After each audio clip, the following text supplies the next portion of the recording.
Hello everyone and welcome to Rezangla education. मैं हूं नीलम, आपकी बॉटनी टीचर, और आज हम पढ़ने वाले हैं क्या जेनेटिक्स का एक लास्ट लेक्चर होने वाला है ये, जिसमें हम सारे न्यूमेरिकल्स को सॉल्व करेंगे। कितने टाइप्स के आते हैं, पेडिग्री से रिलेटेड न्यूमेरिकल्स हमने लास्ट सेशन में कंप्लीट कर लिए थे, तो वो ज़रूर जाके देखना। काफ़ी इजी तरीके हैं जिनसे कि आपके सारे पेडिग्री के क्वेश्चन सॉल्व हो जाएंगे। अब हम यहाँ पे जो न्यूमेरिकल्स सॉल्व करने वाले हैं वो हमारे एक्सपेरिमेंट से रिलेटेड हैं, जो कि मेंडल ने किए थे, जैसे कि mono hybrid cross, di hybrid cross से रिलेटेड, और कुछ मॉर्गन ने जो एक्सपेरिमेंट किए थे उससे भी रिलेटेड हैं। दो मैंने मॉर्गन वाले लेक्चर में, लिंकेज एंड रिकॉम्बिनेशन के लेक्चर में कुछ न्यूमेरिकल सॉल्व कराए थे, लेकिन उसमें से एक न्यूमेरिकल उस टाइम पे वो गलत क्वेश्चन ही गलत लिख दिया था, तो हम उसको दोबारा सॉल्व करेंगे इस वाले लेक्चर में। ठीक है, तो चलो स्टार्ट कर लेते हैं अपन यहीं से। तो हम यहाँ पे सबसे पहले बात करेंगे फॉर्मूलाज की। देखो, फॉर्मूलाज को याद रखना थोड़ा सा टफ हो जाता है, लेकिन ये उस टाइप के नहीं है कि ये टफ हो याद रखने के लिए। ठीक है, इजी हैं। प्लस ऐसा नहीं है कि हम विदाउट फॉर्मूले क्वेश्चंस को सॉल्व नहीं कर सकते। बहुत सारे क्वेश्चंस होते हैं जो आपके जनरल एक्सपेरिमेंट के कॉन्सेप्ट्स के साथ सॉल्व हो जाएंगे। तो दोनों तरीके से हम क्वेश्चंस को यहाँ पे सॉल्व करने का ट्राई करेंगे। तो आप पहले फॉर्मूलाज लिख लो, ताकि वो आपका टाइम, जब हमारे पास टाइम कम होता है, तो वो आपको हेल्प कर सकें।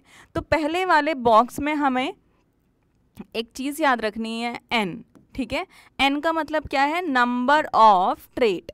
ट्रेट आपको पता है, सपोज मैंने ट्रेट ले लिया है हाइट, तो मैंने कैरेक्टर ले लिया है हाइट, तो small height and tall height क्या हो गए? ट्रेट हो गए, टॉल या स्मॉल। ठीक है, एंड इसका मतलब है नंबर ऑफ हाइब्रिड। एन का मतलब है नंबर ऑफ हाइब्रिड। हाइब्रिड का मतलब क्या होता है? Kind of small and capital, मतलब मिक्सचर। ठीक है, और हाइब्रिड ना हो तो वो क्या होगा? ये चीज़। ठीक है, ये क्लियर हो गया। अब नंबर ऑफ हेट्रोजाइगोट, यहीं से आपको ये चीज़ भी समझ आ गई। हेट्रोजाइगोट तो सबको पता होगा, राइट? चलो, नेक्स्ट चीज़ अपन यहाँ से क्या बात करने वाले हैं कि एक्सपेरिमेंट्स क्या क्या हैं वो देख लेते हैं, कि कौन से एक्सपेरिमेंट्स के लिए हम ये फॉर्मूलाज कर रहे हैं। ठीक है, अब नेक्स्ट पॉइंट क्या है? नेक्स्ट पॉइंट है कि टाइप्स ऑफ गैमीट। अगर आपको आ जाए कि टाइप्स ऑफ गैमीट निकालने के लिए, तो आप कैसे निकालेंगे ये?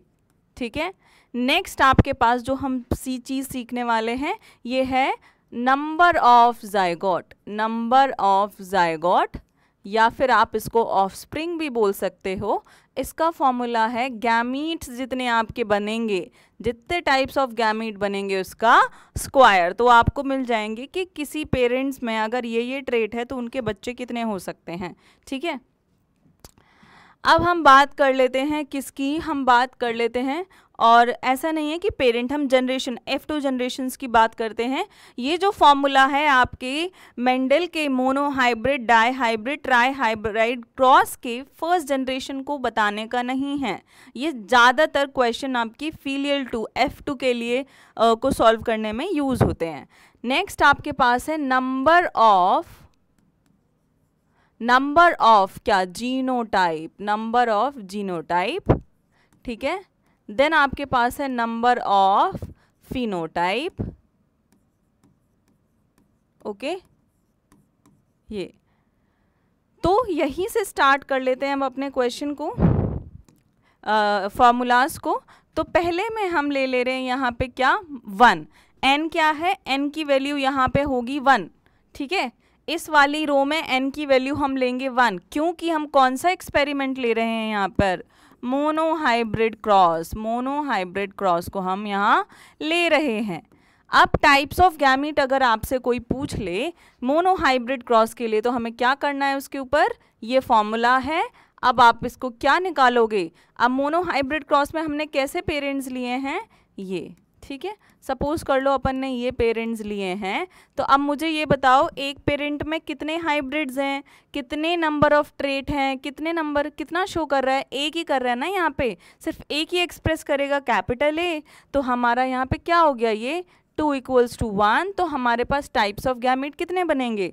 मैं दोनों पेरेंट्स की बात नहीं कर रही हूँ, एक पेरेंट में कितने गैमीट बनेंगे? 2। अगर इसको हम सिंपल जब गैमीट्स बनाते हैं F2 के लिए, जब हम F1 प्रोजनी की क्रॉसिंग कराते हैं तो हम ये यहीं पे ऐसे ही तो बना लेते हैं, एक गैमीट ये बन गया, एक ये, है ना? ऐसे ही करते हैं ना टाइप्स ऑफ गैमीट बनाने के लिए। रुको, ठीक है, तो आपका ये हो गया इसके लिए। प्लस अगर आप नंबर ऑफ जाइगोट की बात करेंगे तो गैमीट्स आपके कितने आए हैं? इतने, है ना? तो हम यहाँ पे क्या करेंगे? 2 का स्क्वायर, तो अपने पास कितने जाइगोट आ गए? 4 जाइगोट आ गए, 4 जाइगोट, है ना? नंबर ऑफ जीनोटाइप के लिए होता है फॉर्मूला 3n, है ना? अब n हमारे पास यहाँ पे क्या है? 1, तो हमारे पास नंबर ऑफ जीनोटाइप 3 आ गए। अगर आपको याद नहीं है तो ये याद करो रेशो 1:2:1। एक होता है कैपिटल T, है ना? एक होता है ये वाला और एक होता है ये वाला, राइट? यही तो होता है। तो हमारे पास टोटल जीनोटाइप कितने आ गए? ये। और फिनोटाइप में कुछ नहीं है, फिनोटाइप का फॉर्मूला सेम है, इतने ही। या तो कोई टॉल होगा या कोई स्मॉल होगा मेंडल के क्रॉस के according, if you have taken the character height. अब आ जाते हैं हम n इक्वल्स टू 2। अगर आप मेंडल का ट्राई हाइब्रिड क्रॉस पढ़ना चाहते हैं तो आप यहाँ पे n इक्वल्स टू 3 लेकर के सेम फॉर्मूलेज को अप्लाई कर सकते हैं, ठीक है? तो आप खुद से भी ये चीज़ कर सकते हो, घर पे ट्राई करना है एक बार ट्राई हाइब्रिड क्रॉस बनाने की भी। अब यहाँ पे हमने क्या ले लिया है? Di hybrid cross. Di hybrid cross को अपन पढ़ लेते हैं। डाई हाइब्रिड क्रॉस में हमने पेरेंट्स क्या लिए हैं वो देखो, हमने लिए हैं पेरेंट्स ऐसे, ठीक है? ओके, ये आपके क्या हो गए? पेरेंट्स हो गए। अब हमारे पास डाई हाइब्रिड के लिए हम क्या फॉर्मूला यूज करेंगे? 2 इक्वल्स टू n, तो 2 इक्वल्स टू कितने हाइब्रिड हैं? एक ये हो गया और एक ये, तो 2 हाइब्रिड हो गए, तो 2 और 2 2 जा 4। अब 4 टाइप्स ऑफ गैमीट हो गए। अब 4 टाइप्स ऑफ गैमीट है, मतलब एक पेरेंट में आपके पास कितने गैमीट्स बन रहे हैं? 4 तरीके के। एक इसका A, ये वाला, इसका B और ये वाला, तो 4 टाइप्स ऑफ गैमीट नहीं हो गए ये, है ना? इजी है ना? आ रहा है समझ? अब इसके बाद हमारे पास यहाँ पे आप कर लो 4 का स्क्वायर हो गया 8। अब यहाँ पर number of genotype, number of genotype में क्या करना है?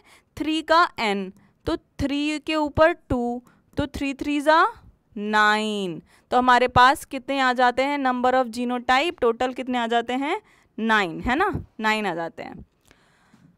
अब यहाँ पर नंबर ऑफ फिनोटाइप कितने होते हैं अपने पास? 2 का n, तो 2 के ऊपर 2 और कितने आ जाते हैं? 4। अब जैसे कि हम फॉर्मूला पढ़ते हैं 9:3:3:1 इसके लिए, है ना? तो 1 2 3 4 फिनोटाइप आ गए। यहाँ पे हम पढ़ते हैं 3:1, तो यहाँ पे टोटल 2 फिनोटाइप आ गए। 3:1 का मतलब क्या? 3 एक जैसे और एक एक जैसा। यहाँ पे 9 एक जैसे, 3 एक जैसे, 3 एक जैसे एंड 1 एक जैसा, तो टोटल 4 फिनोटाइप। यहाँ पे क्या आता है हमारा जीनोटाइप का फॉर्मूला? ये।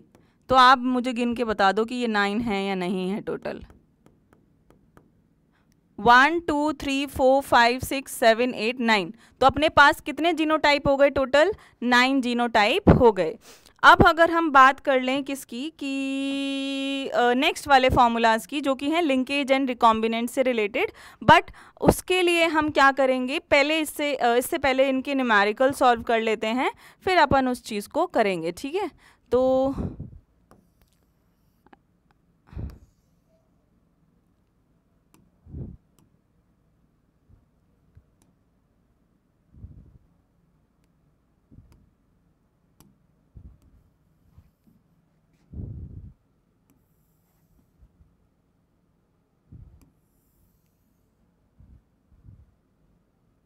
ओके, और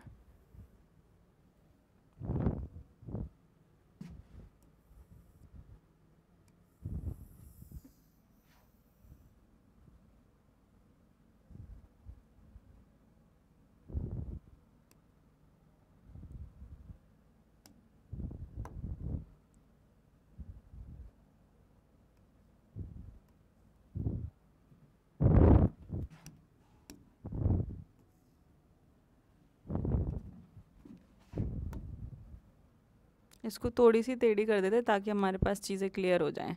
तो ये आपके हो गए ये फॉर्मूले। चलो चल करते हैं क्वेश्चंस को सॉल्व, है ना। अब आपके पास पहला क्वेश्चन जो है वो कौन सा है, ये वाला।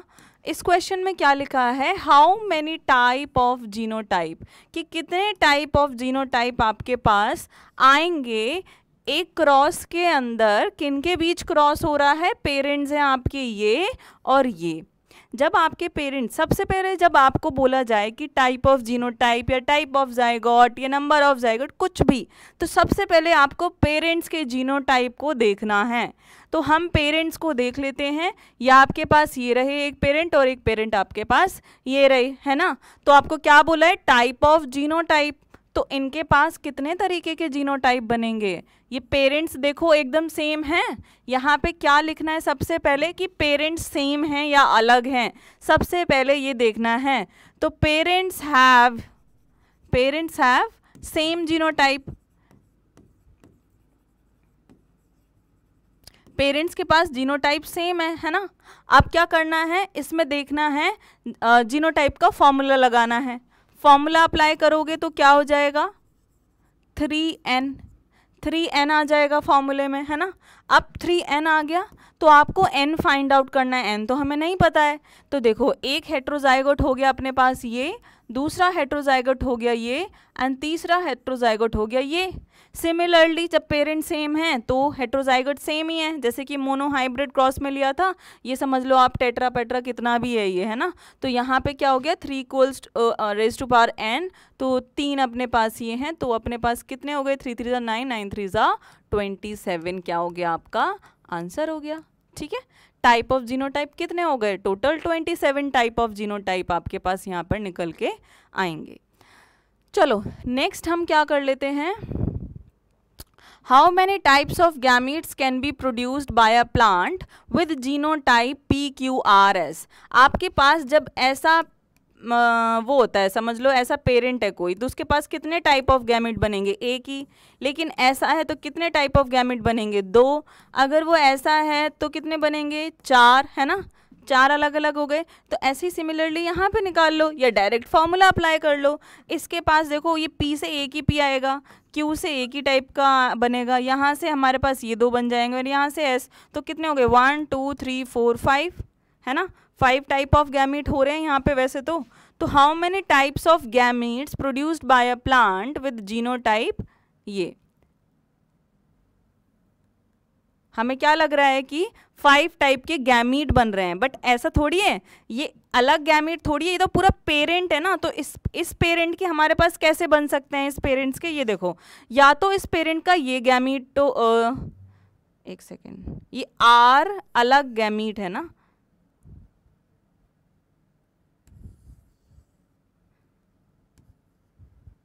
या तो एक गैमीट में दोनों टाइप के R नहीं आ सकते। तो आपका एक गैमीट बन गया ये और दूसरा गैमीट क्या बन गया, PQ small r and S। तो 2 तरीके के गैमीट बन गए। अब अगर ऐसे नहीं निकालना है तो सिंपल फॉर्मूला अप्लाई कर लो। कैसे, 2 = n वाला फॉर्मूला अप्लाई करो यहाँ पर। तो टाइप ऑफ जीनोटाइप के लिए क्या फॉर्मूला है, 2 = n, है ना। 2 = n है।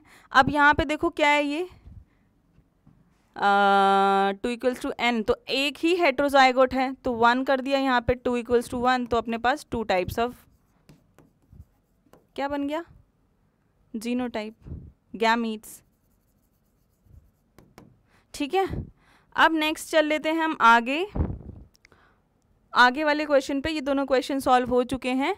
Calculate the percentage of offspring having genotype, ये जब उसके पेरेंट्स हैं सेम ऐसे ही, है ना। तो हमें सबसे पहले फाइंड आउट करना है, अगर उसने लिख दिया है हैविंग पेरेंट्स हैविंग जीनोटाइप, एक ही टाइप का जीनोटाइप है, तो हमें पहला मैंने क्या बताया था, सबसे पहले पेरेंट्स को देखो। तो पेरेंट्स यहाँ पे क्या हैं, सेम हैं, पेरेंट्स आर सेम।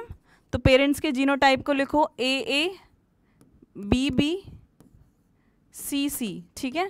क्रॉस कराओ इस ऐसे ही सेम पेरेंट से AA BB एंड CC। अब अगर calculate the percentage of offspring having genotype, ये ऐसे हमें ऐसे बच्चे बताने हैं जिनका जीनोटाइप क्या हो, ऐसा हो। ऐसे बच्चे की परसेंटेज निकालनी है कि इन दोनों के जो टोटल बच्चे होंगे, तो नंबर ऑफ जायगोट निकालने के लिए, जो टोटल बच्चे कितने होंगे, मैं आपको एक तरीका बता रही हूँ जो फॉर्मूला हमने लिखे हैं। तो नंबर ऑफ जायगोट निकालने के लिए सबसे पहले आपको नंबर ऑफ गैमीट्स निकालना पड़ेगा। नंबर ऑफ गैमीट्स को निकालने के लिए हमें क्या करना पड़ेगा, 3:2:n। n कितना है, 1 2 3, 3 हेट्रोजाइगोस हैं, तो 2⁻3, 2 2 4, 4 2 8। आपके टोटल कितने बच्चे बन रहे हैं, 8, है ना। टोटल तो इतने ही बनेंगे इनसे। अब बात क्या करनी है, टाइप्स ऑफ गैमीट बताए हैं। अब जायगोट को बताने के लिए क्या करना है, 8 का स्क्वायर। टाइप्स ऑफ गैमीट निकाल लिए। टाइप्स ऑफ गैमीट तो हमारे पास कितने आ गए बच्चे टोटल, 8 का स्क्वायर। ये आपके पास बच्चे हैं। अब हमें इसका कुछ नहीं लेना देना है, हमें परसेंटेज निकालनी है यहाँ पे। तो सिंपल सा तरीका मैं आपको एक जो बताऊँ सॉल्व करने का, वो क्या है, आप यहाँ पे लिखो इस बच्चे को सबसे पहले, ठीक है। अब सबको डाई हाइब्रिड क्रॉस नहीं आता, ट्राई टेट्रा पेंटा क्रॉस नहीं आता, तो सबको मोनो हाइब्रिड क्रॉस तो आता ही है। आप सबसे पहले इस पेरेंट का ये वाला टाइप ले लो, ठीक है, मतलब इस पेरेंट्स के इस जीन को कंसीडर करो और देखो। तो पहले वाले केस में मैं इसका रेशियो निकाल लेती हूँ, है ना। अगर हम करते हैं ए, ठीक है, ये दिखाई दे रहा है सबको, और दूसरा पेरेंट भी ले लिया ए, तो आप ये देखो A, capital A, capital A small A, capital A small A and small A, है ना, ये हो गया। अब यहाँ पे देखना है हमें कि ये का रेशियो कितना आ रहा है, इसका रेशियो कितना आ रहा है। तो आपके चारों में से सिर्फ एक ये है, चारों में से सिर्फ एक कैपिटल ए है ना। तो हमारे पास इसका रेशियो क्या आ गया कि 1/4। इन चारों में से सिर्फ एक कैपिटल ए है। अब आपके पास सेम चीज़ आ गई ये वाली, है ना। तो अगर हम इसका निकालें ये, तो ये निकालो आप, capital B small B and ये, है ना। तो आपके पास 2 हेट्रोजाइगोट आ गए। तो इस वाले की प्रोबेबिलिटी क्या है, 2/4, राइट, 2/4। अब ऐसे ही सेम इसकी निकालनी है। अब इसके पेरेंट्स भी देखो कैसे हैं, तो सेम 2/4 इसकी भी आ जाएगी, है ना। 2/4 इसकी आ गई। अब आपको क्या करना है, अब आपको सिंपल से सिंपल क्या काम करने हैं, एक सेकेंड, हाँ, सिंपल से सिंपल इनको क्रॉस करके और आंसर अपना निकाल लेना है। ओके, अब क्या करो, 2 1 2, 2 2 4, 2 1 2, 2 2 4, है ना। तो हमारे पास क्या आ गया, 1/8, 1/8 मल्टीप्लाई 100। तो बताओ क्या आएगा, 8 1 8 एंड बचा यहाँ पर 2, तो ये आएगा समथिंग 12.5%। तो आपका आंसर क्या हो गया, ये, है ना, सिंपल आइडिया। अब चलते हैं अगले क्वेश्चन पे। अगर आपको क्वेश्चन सॉल्व अभी भी नहीं हो रहे हैं, तो आप सिमिलरली वैल्यूज़ को चेंज करके फिर से ट्राई करना सेम क्वेश्चंस को, या और क्वेश्चन सॉल्व करके देखना और कमेंट करना। अगर नहीं आते हैं आपको क्वेश्चन, तो हम एक और सीरीज लेके आएंगे न्यूमेरिकल्स के लिए, ठीक है। चलो, how many types of zygotic combinations are possible when a cross AABBCC and AABBCCDD बनेंगे। तो टाइप्स ऑफ जाइगोट आपको बताने हैं, ठीक है। तो आपको कितने टाइप के जाइगोट मिलेंगे या कितने नंबर ऑफ बच्चे, है ना, तो उतने तरीके के वो भी हो गए। अब यहाँ पे क्या करो आप, कहीं ये गैमीट्स तो नहीं बोल रहे हैं, नहीं। अब यहाँ पे आपको सेम चीज़ करनी है, क्या अप्लाई करनी है, यहाँ पे सबसे पहले आप क्या निकालोगे, गैमीट्स, नंबर ऑफ गैमीट्स निकालने हैं हमें, टाइप्स ऑफ गैमीट्स निकालने हैं। उसके बाद गैमीट्स का स्क्वायर कर देना है, गैमीट्स का स्क्वायर, तो आपके पास आंसर आ जाएगा। अब आप मुझे ये क्वेश्चन को सॉल्व करके दिखाओगे। सबसे पहले टाइप्स ऑफ गैमीट्स, फिर गैमीट्स का स्क्वायर, तो आपके पास नंबर ऑफ जाइगोटिक कॉम्बिनेशन, उतने टाइप के जाइगोट आपके पास हो जाएंगे, ठीक है। नेक्स्ट क्वेश्चन है, हाँ, find out the frequency of A B B C C D D E if parents are ये क्वेश्चन भी इजी ही है, किसी को टफ लग रहा है? यहाँ पे सेम चीज़ आपको करनी है। पेरेंट्स देखो, सबसे पहले पेरेंट्स सेम हैं या अलग हैं? भाई अलग हैं, देखो अलग अलग पेरेंट्स हैं, तो अलग अलग क्या करना है? पेरेंट्स क्या हैं यहाँ पे? डिफरेंट हैं। Parents are different, parents are different. कराऊं क्या क्वेश्चन या कर लोगे? तो पेरेंट्स अलग अलग हैं, चलो करा देती हूँ। तो अब आपको क्या निकालना है? सबसे पहले आपको निकालने हैं इनके क्रॉस, है ना। तो सिंपल सा आपके पास ऑफस्प्रिंग क्या है? ऑफस्प्रिंग का जीनोटाइप क्या है?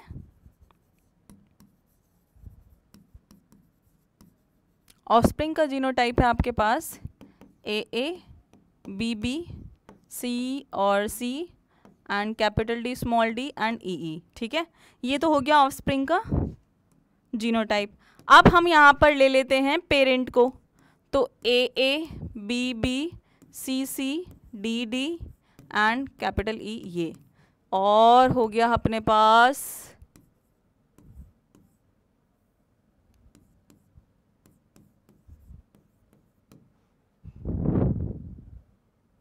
राइट। तो पेरेंट्स हैं ये और ये, इनका क्रॉस बनाओगे तो आपके पास इस ये वाले कितने आएंगे? 2/4। अभी लास्ट में हमने किया था, है ना, करके देख लेना, मुझे पता है कि इसके इतने आएंगे। क्रॉस बना के देखो आप सिमिलरली, ये है small B small B small B small B, तो चारों ही कैसे आएंगे? ऐसे ही आएंगे। अब ये हेट्रोजाइगस ही है और यहाँ पे ये दोनों ही क्या हैं? ऐसे ऐसे हैं और ऐसे ऐसे। तो ये ना अपना मोनोहाइब्रिड क्रॉस का वो हो जाता है जिसमें आपके कैसे बच्चे बनेंगे? सारे ही आपके ऐसे बनेंगे, चारों के चारों। याद करो F1 प्रोजेनी मोनोहाइब्रिड क्रॉस की। तो 4/4 कैपिटल डी स्मॉल डी, यहाँ पे पेरेंट स्मॉल डी हैं और ये तो ये बना के देख लो, ये भी आपके 2 ही आएंगे। ठीक है, और बाकी सारे स्मॉल, तो ये भी आपके कितने हो गए? 2/4। अब ये रिसेसिव ई है, यहाँ पे एक ये है और एक यहाँ पे ये है, तो आपके ये वाला सेम क्रॉस हो गया, तो आपके कितने आ जाएंगे? यहाँ पर कितने आ जाएंगे? ये 2/4। अब निकाल लो आप, फाइंड आउट द फ्रीक्वेंसी। कितनी फ्रीक्वेंसी है? कितने आएंगे? परसेंटेज में निकालनी है, परसेंटेज में निकाल लो। तो कैलकुलेट करोगे तो क्या आ जाएगा? ये और ये 1 हो जाएंगे। ठीक है, और 2/4 2/4 2/4, तो कितना हो गया टोटल? 1/2 1/2 एंड 1/2, तो ये क्या हो गया? 1/8, है ना, ये हो गई। अगर परसेंटेज में निकालनी है तो आप फिर से निकाल सकते हो, 12.5 आ जाएगा। ठीक है, चलो आगे चलते हैं अब फिर से नेक्स्ट क्वेश्चन की तरफ। चलो, अब यहाँ पे क्या लिखा है? द पी प्लांट हेट्रोजाइगस, मतलब प्लांट है हेट्रोजाइगस है for round seed shape. Round seed shape मतलब राउंड सीड शेप के लिए वो हेट्रोजाइगस है। तो क्या कहना चाह रहा है? राउंड होना चाहिए but genotype heterozygous two capital R मतलब राउंड, और उसके साथ दूसरा क्या है allele? Small R. And yellow seed colour, yellow seed colour क्या होता है? डोमिनेंट होता है ना, तो एक कैपिटल Y है and small y। Now we're self and total 800 seeds are collected. What is the total number of seeds with both recessive trait? The tea plant, एक प्लांट ऐसा और इनको सेल्फिंग कराई गई, मतलब क्या बोल रहा है? हमने इनकी क्या करा दी है? सेल्फिंग करा दी है। तो ये आपको क्या करना है? ये आपके डाई हाइब्रिड की F2 वाला केस है, पूरा का पूरा इनकी सेल्फिंग कराओगे तो क्या निकल के आएगा? आपके पास रेशियो निकल के आएगा 9:3:3:1, यही आएगा, है ना। अब उसने क्या बोला है? Were self and total 800 seeds are collected. What is the total number of seeds with both recessive trait? आपको ये बताना है कि टोटल रिसेसिव कितने आते हैं। ये 1 क्या होता है? 1 मुझे ही बता दो आप, तो मुझे मैं मान जाऊंगी। चलो बता दो। ये जो 9:3:3:1 हम पढ़ते हैं, इसमें क्या होता है? ये 1, ये पूरा अगर आप कोई भी लेते हो राउंड राउंड एंड ये होता है टोटल रिसेसिव, है ना। तो 800 में से क्या कह रहे हैं हम? Total 800 seeds are collected, what is the total number of seeds with both recessive trait, मतलब दोनों में ही रिसेसिव ट्रेट के साथ वो सीड कितना होना चाहिए। तो आपके पास क्या है? टोटल है 800 सीड्स, है ना। 800 सीड्स हैं। अब आपको क्या निकालना है? देखो 800 का 9 कितना होगा? मतलब 800 का आपको 800 को टोटल कितने में डिवाइड कर लेना है? 9:3:3:1, है ना। ये 9:3:3:1 तो सिर्फ रेशो है, रेशो। अब टोटल सीड्स हैं आपके पास 800, टोटल सीड्स कितने हो गए? 800 है। तो ऐसा जीनोटाइप जिसमें सिर्फ दोनों ही रिसेसिव ट्रेट आए वो कितना होता है? एक ही होता है। तो अब आपको सिर्फ ये निकाल के दिखाना है कि हमारे पास कितने सीड्स यहाँ पर कैसे होंगे, कितने सीड्स हमारे यहाँ पर रिसेसिव होंगे। कोई निकाल के यहाँ पे जो बता सकता है? करोगे क्वेश्चन सॉल्व या नहीं? अच्छा न्यूमेरिकल है, मतलब अच्छी कैलकुलेशन करनी है हमें इसमें, है ना। तो टोटल आपके पास कितने हैं? 9 + 3 + 3 इक्वल्स टू टोटल हो गए 16, है ना। तो हम 800 को अगर 16 से डिवाइड करेंगे तो क्या आएगा ये बताओ?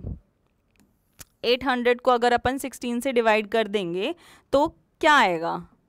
मतलब एक रेशो कितने सीड्स के बराबर है ये निकाल लोगे, है ना।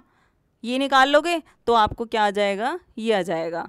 अगर आप सपोज कर लो 50 है, अगर हम मान लेते हैं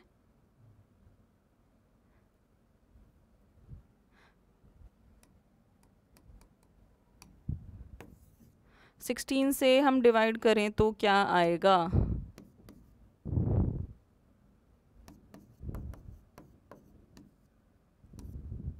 बस ठीक है, 50 आ गया, है ना। तो 50 आ गया, 16 5 80 एंड ये क्या हो गया? यही होता है ना। नहीं बच्चों, ये नहीं होता है। 6 5 हाँ, 16 5 80 ही होता है। अगर ये है तो आपके पास क्या आ गया कि एक जो यहाँ पे एक रेशो है इसका मतलब है 50। तो हमारे ये वाले सीड्स कितने हो गए? 50 × 3। ये वाले कितने हो गए? 50 × 3। ये वाले कितने हो गए? 99 × 50 × 9। ठीक है, तो अपना आंसर क्या आ गया? 50। ठीक है, 50 होंगे। एक बार फिर से इसको पीछे से जा करके देखना शुरू करना, आ जाएगा समझ। अब हम बात कर लेते हैं लिंकेज एंड रिकॉम्बिनेशन वाले पार्ट की। क्या हो गया है?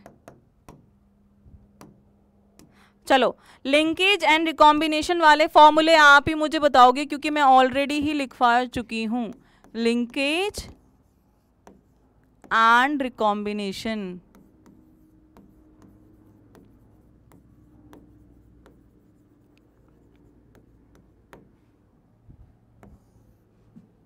देखो पहला फॉर्मूला क्या है? पहला फॉर्मूला क्या है?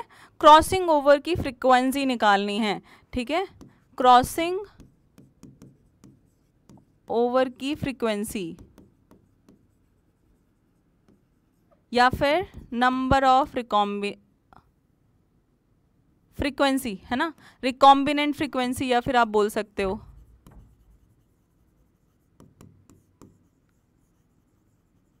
तो आप ये कैसे निकालोगे? आपको सबसे पहले क्या करना है? यहाँ पे नंबर ऑफ रिकॉम्बिनेंट्स लिखने हैं, नंबर ऑफ रिकॉम्बिनेंट्स। ठीक है, और क्या करना है? Divided by total progeny multiplied by 100। आपका आ गया ये। एक और क्वेश्चन आता है कि लिंकेज ग्रुप, है ना, पहला फॉर्मूला ये लिंकेज ग्रुप ना, find the number of linkage group. अगर आपको लिंकेज ग्रुप फाइंड करने के लिए आए ह्यूमन बीइंग में तो आप कैसे कर सकते हो? आपको क्या करना है? Linkage half into total number of chromosomes. ठीक है,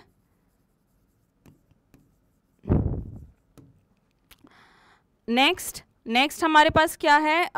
एक और फॉर्मूला है जो कि बार बॉडी से रिलेटेड है। थर्ड फॉर्मूला कि calculate the bar body, number of bar body. ये हम कैसे कैलकुलेट करते हैं? बार बॉडी पहले क्या होती है? एक्स होता है अनएक्टिव हेट्रोक्रोमैटिन, ठीक है। ये क्या होती है? एक्स क्रोमोसोम जो कि अनएक्टिव होता है एक, उसको हम बार बॉडी बोलते हैं। तो हमें क्या करना है? n-1। What is n? n equals to total number of X, total number of X chromosome in an organism, ठीक है। तो मेल्स में बार बॉडी प्रेजेंट नहीं होती हैं। फॉर एग्जाम्पल अगर मैंने कह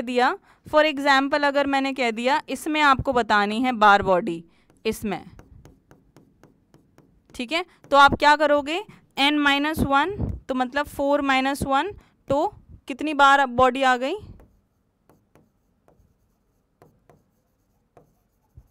ठीक है, ऑलराइट।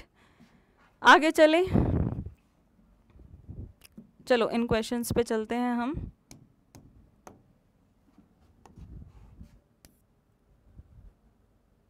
हाँ, if recombinant frequency between genes, कह रहा है कि recombinant frequency between genes A and C is 2%, B and C is 13%, B and D is 4%, and A and B is 15%, C and D is 17, and A and D is 19। तो आपको बताना है, उसका map बनाना है कि उनके बीच में distance कितना होगा, ये जीन्स आपस में कितनी कितनी दूर प्रेजेंट होंगे। तो अगर मैं आपको एक पहले ही जो चीज़ बता चुकी हूँ, फिर भी मैं आपको बता देती हूँ कि जो रिकॉम्बिनेंट्स होते हैं या क्रॉसिंग ओवर जो होता है रिकॉम्बिनेंट्स, वो डिस्टेंस का इन्वर्सली प्रोपोर्शनल होता है। जितना ज़्यादा डिस्टेंस होगा उतना ज़्यादा क्रॉसिंग ओवर, और जितना कम डिस्टेंस उतना कम रिकॉम्बिनेंट्स या क्रॉसिंग ओवर, ठीक है। ये लिख लो,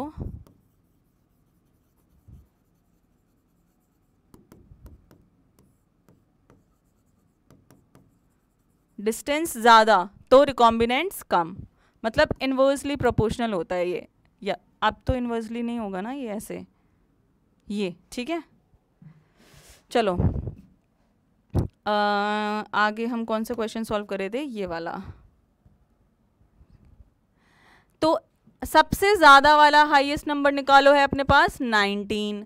तो हम A एंड D को सबसे दूर रखते हैं, जिसके बीच में ज़्यादा रिकॉम्बिनेंट फ्रीक्वेंसी है, मतलब वो उतना दूर है, ठीक है। अब हमारे पास क्या हुआ? रुको रुको रुको रुको, यहाँ पे कुछ मिस्टेक हुआ है लास्ट वाली स्लाइड में।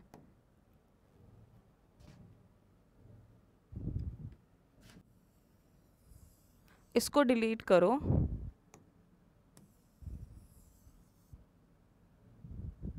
हाँ, जितना जीन पास में होंगे तो रिकॉम्बिनेंट्स कम बनेंगे, दूर होंगे तो ज़्यादा बनेंगे, ठीक है। तो डायरेक्टली प्रोपोर्शनल होता है वो चीज़। अब यहाँ पे आ जाओ आप लास्ट वाले क्वेश्चन पर, वो लिख लेना, या फिर लास्ट हमने जो लिंकेज पढ़ा है वहाँ पे जा कर के आप एक बार और चेकआउट कर सकते हो, ठीक है। तो इनके बीच में फ्रीक्वेंसी ज़्यादा है, तो हमारे पास क्या होगा? ये सबसे ज़्यादा दूर हम रख देते हैं A एंड D को। अब उसके बाद हम जाते हैं 17th नंबर पर, है ना, उससे छोटा यही है C एंड D। तो मतलब C एंड D कुछ हद तक यहाँ है, ठीक है। C यहाँ पे है एंड D यहाँ पे, क्योंकि ये टोटल 19 है, ये टोटल क्या है? 19 है, ये टोटल 19 है, तो अपना C एंड D क्या है? 17 है। अब अपने पास आ जाता है A and B, A and B। तो A एंड B क्या हो जाएगा? समवेयर हियर, है ना। A एंड B 15 है, तो हमने यहाँ रख दिया, क्योंकि C एंड B के बीच में कितना डिस्टेंस है? 13, इनके बीच में हो गया 13। अब अपने पास सबसे छोटे छोटे कौन बचे हैं? B and D।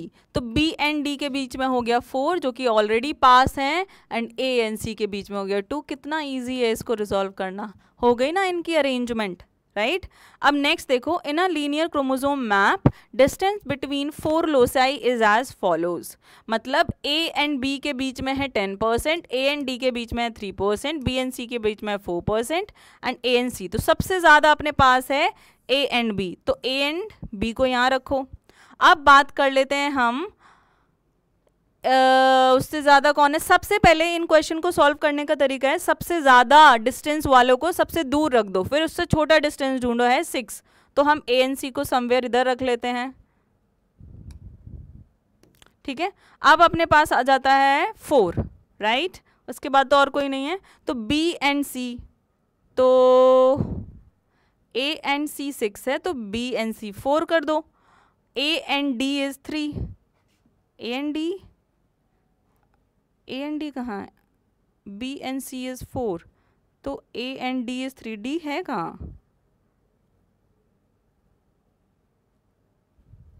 कुछ दिक्कत है। ए और सी हैं, ए और बी हैं 10%, ठीक है, ए एंड डी है 3%, तो डी और पास होना चाहिए ना। बी एंड सी है 4%, बी एंड सी है 4% की दूरी पर, और तो हमें ये बताना है कि सी एंड डी के बीच में कितना डिस्टेंस होगा। बी एंड सी के बीच में है 4% डिस्टेंस,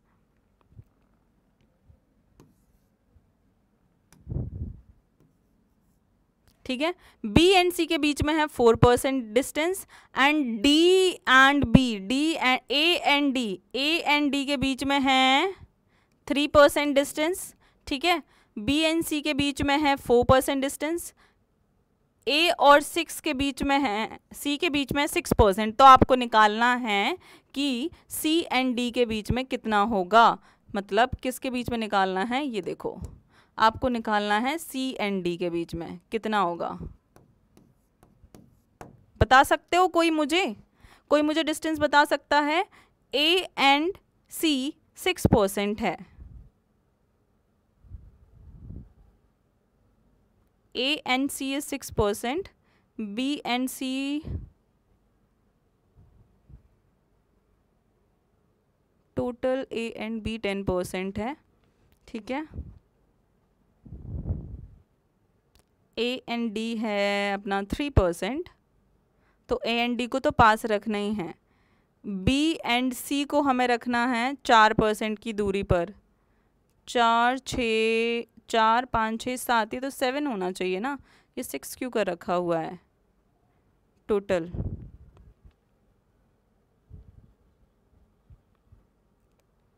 वेट करो बच्चों एक बार,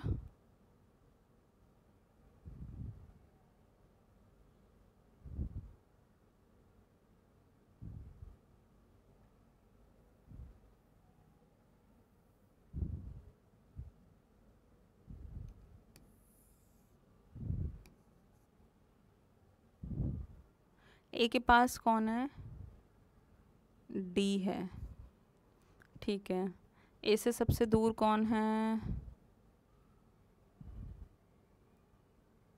3, तो ए एंड सी के बीच मुझे 6 रखना है,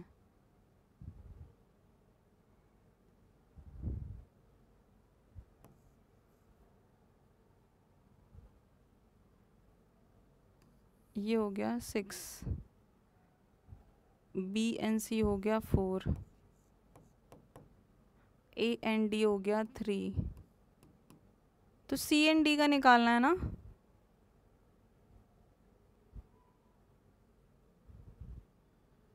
हाँ, तो सी एंड डी निकालना है, तो सी कितना हो गया, ये 3% ही तो हुआ, कितना कंफ्यूज हो रहे हैं, सिंपल, ठीक है। देखो सबसे ज़्यादा दूर है ए एंड बी, फिर हमें पता है ए एंड डी पास में है, ए के पास और कोई भी नहीं है तो डी लिख दिया। अब हमें पता है कि बी एंड सी 4% है, तो मतलब बी एंड सी 4% है, तो मैंने सी को रख दिया बी के पास, है ना। और अब आपको निकालना था कि सी और डी के बीच में कितना डिस्टेंस है, तो क्या आ गया, 3 आ गया, यहाँ पर क्या आ गया 3, क्योंकि 3 + 3 6, तो ए सी के बीच में टोटल 6%, और ये तो टोटल अपने पास कितना डिस्टेंस हो गया, 6 + 4 10% का डिस्टेंस है सबसे दूर वाले जीन्स में। तो यहाँ पे हमारे सारे न्यूमेरिकल्स, हमने टाइप्स ऑफ न्यूमेरिकल्स कंप्लीट कर लिए हैं। प्लस अगर आपको और भी कोई डाउट्स होते तो आप न्यूमेरिकल्स को भेज सकते हो, कमेंट बॉक्स में लिख सकते हो, या अगर और डिफरेंट टाइप्स के न्यूमेरिकल्स चाहिए इस सेशन से related. So this was all about genetics. Thank you.